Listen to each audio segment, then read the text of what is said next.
નમસ્કાર મિત્રો, જય શ્રી કૃષ્ણ.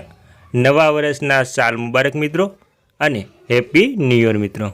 તો મિત્રો, નવા વર્ષના દિવસે ગુજરાત રાજ્યના પેન્શનરો માટે ખૂબ જ અગત્યનો નિર્ણય લેવામાં આવ્યો છે. તેથી પેન્શનરો, સરકારી કર્મચારીઓ અને નિવૃત્ત કર્મચારીઓમાં આનંદનો માહોલ જોવા મળી રહ્યો છે. તો મિત્રો, પેન્શનમાં 3,500 એટલે કે 3500નો વધારો સરકારનો હિતકારી નિર્ણય લેવાયો. તો મિત્રો, જાણો ક્યાં સુધી રિટાયર થયેલાને મળશે તેનો લાભ મિત્રો. તો મિત્રો, ભારત 7 રાજ્યોમાં ₹3,500 પેન્શનની જાહેરાત 25 ઓક્ટોબર 2025થી આ નવા નિયમ લાગુ થઈ રહ્યા છે. આ સમાચાર તે વૃદ્ધ, વિધવા અને વિકલાંગને ખૂબ જ રાહત આપે છે. સાથે તેમને દરેક મહિને વધુ પેન્શન મળે છે. સરકારનો ઉદ્દેશ્ય લોકો માટે સામાજિક સુરક્ષા અને જીવન શ્રેષ્ઠ સ્તર પ્રદાન કરવાનો છે. નવી યોજના લાગુ થવાથી લાભાર્થીઓની આશા ખૂબ જ વધી ગઈ છે. પેન્શન યોજના હેઠળ કેટલાક રાજ્યોમાં પહેલાં પેન્શન રાશિ ઓછી હતી અને અરજી પ્રક્રિયા પણ મુશ્કેલી હતી. હવે સરકાર દ્વારા ન માત્ર પેન્શન વધારવાનો કે ન, કારણ કે નવા નિયમ પણ લાગુ કરવાની સાથે પેન્શનરોને મોટી રાહત પણ પ્રદાન કરે છે. અને મિત્રો, અરજી અને પ્રસારણ પ્રક્રિયામાં પારદર્શિતા આવી છે. આ સાથે જૂના નિયમોની જગ્યાએ હવે ડિજિટલ અને સરળ પ્રક્રિયા પણ અપનાવવામાં આવી રહી છે. આ યોજનાનો સીધો સહયોગ લોકો માટે જે ગરીબી રેખા નીચે જીવતા હોય છે, કારણ કે તેમના જીવનની આર્થિક સ્થિતિનો તે મદદ કરવામાં મદદ થાય છે. સરકારનો દાવો છે કે પેન્શનની રકમ પર અને માહિતી લાભાર્થીઓ માટે ખૂબ જ ખાતામાં પહોંચે તે ખૂબ જ અગત્યની છે. કોઈપણ રીતે દોડધાડ કર્યા વિના સીધા તેમના ખાતામાં પડી જશે. અને મિત્રો, ત્યારબાદ પેન્શન તાજા સમાચાર. ભારતમાં પેન્શન સિસ્ટમનો ઇતિહાસ ઘણો જૂનો છે. સમયાંતરે તેમાં ઘણા મોટા ફેરફારો થાય છે, જે પેન્શનરોના જીવન પર ઊંડી અસર કરે છે. ખાસ કરીને 1986, 1996 અને 2006 અને 2016 પહેલાં અને પછી પેન્શન યોજનામાં ઘણા સુધારા અને ફેરફારો કરવામાં આવ્યા છે. આ ફેરફારનો ઉદ્દેશ્ય પેન્શનરોને વધુ સારી નાણાકીય સુરક્ષા અપનાવવાનો હતો, પરંતુ આ સુધારાઓએ કેટલીક વાર મૂંઝવણમાં પણ ઊભી કરી છે મિત્રો. તો મિત્રો, આ લેખમાં આપણે વિગતવાર જાણીશું. તો મિત્રો, વિગતવાર જાણતા પહેલાં તમે આપણી ચેનલમાં નવા હોય તો આપણી ચેનલને સબસ્ક્રાઈબ કરવા દિલથી નમ્ર વિનંતી, કેમ કે આવી કોઈ પણ લેટેસ્ટ અપડેટ આવે તે નોટિફિકેશન સૌથી પહેલાં તમને મળી જાય. અને મિત્રો, વિડીયો ગમે તો એક લાઈક જરૂરથી કરી દેજો. તો મિત્રો, 1986, 1996, 2006 અને 2016 પહેલાં અને પછી પેન્શન યોજનાઓમાં શું ફેરફાર થાય છે, અમે એ પણ સમજીશું કે આ ફેરફારો પેન્શનરો પર શું અસર કરે છે. જો તમે અથવા તો તમારા પરિવારનો કોઈ સભ્ય સરકારી પેન્શન યોજનાના લાભાર્થી છો, તો આ માહિતી તમારા માટે ખૂબ જ મહત્વપૂર્ણ હોઈ શકે છે મિત્રો. તો મિત્રો, ભારતમાં સરકારી કર્મચારીઓ માટે પેન્શન સિસ્ટમ તેમની સેવા પછી નાણાકીય સુરક્ષા પ્રદાન કરવાના હેતુથી લાગુ કરવામાં આવી હતી. આ સિસ્ટમ મુખ્યત્વે જૂની પેન્શન યોજના એટલે કે OPS અને નવી પેન્શન યોજના NPS પર આધારિત છે. તેને વધુ અસરકારક અને પારદર્શક બનાવવા માટે સરકારે સમયાંતરે તેમાં સુધારા કર્યા છે મિત્રો. અને મિત્રો, ત્યારબાદ 1986 પહેલાં પેન્શન સિસ્ટમ. તો 1986 પહેલાંની પેન્શન સિસ્ટમ સંપૂર્ણપણે જૂની પેન્શન સ્કીમ એટલે કે OPS પર આધારિત હતી.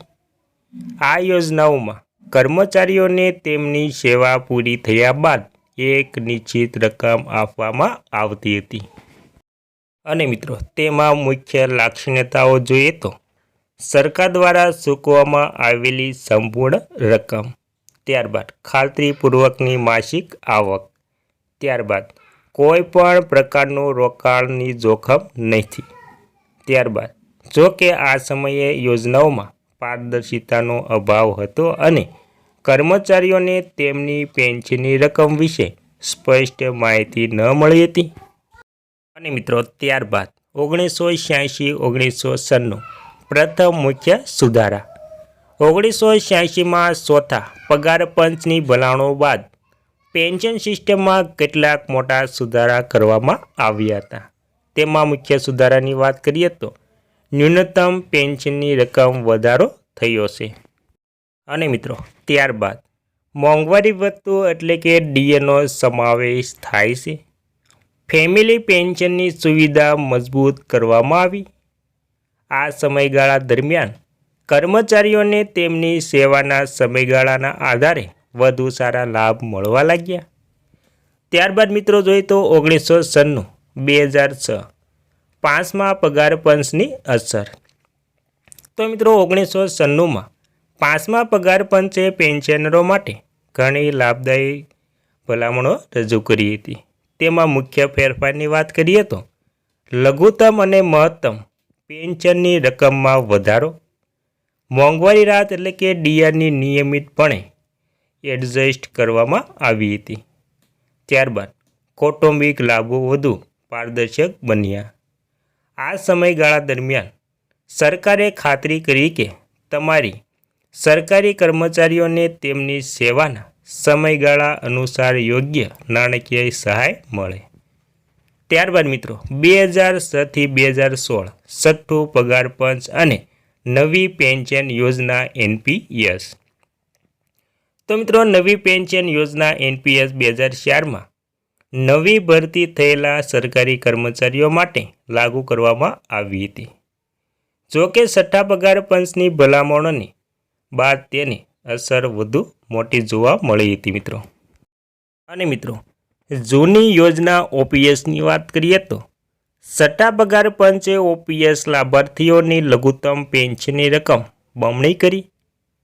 મોંઘવારી રાહત એટલે કે ડીઆર દર અડધા વર્ષે સમાયોજિત કરવામાં આવી હતી.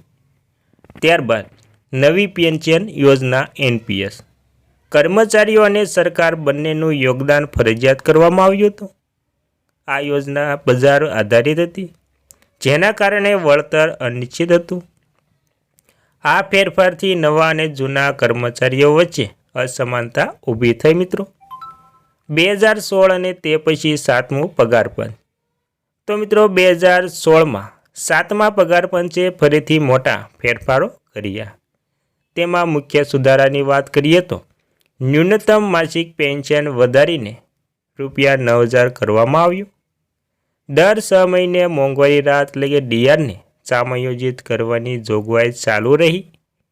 ઓપીએસ લાભાર્થીઓએ વધુ સ્થિરતાનો આનંદ માણ્યો, જ્યારે એનપીએસ લાભાર્થીઓ બજારના જોખમમાં સંપર્કમાં રહ્યા.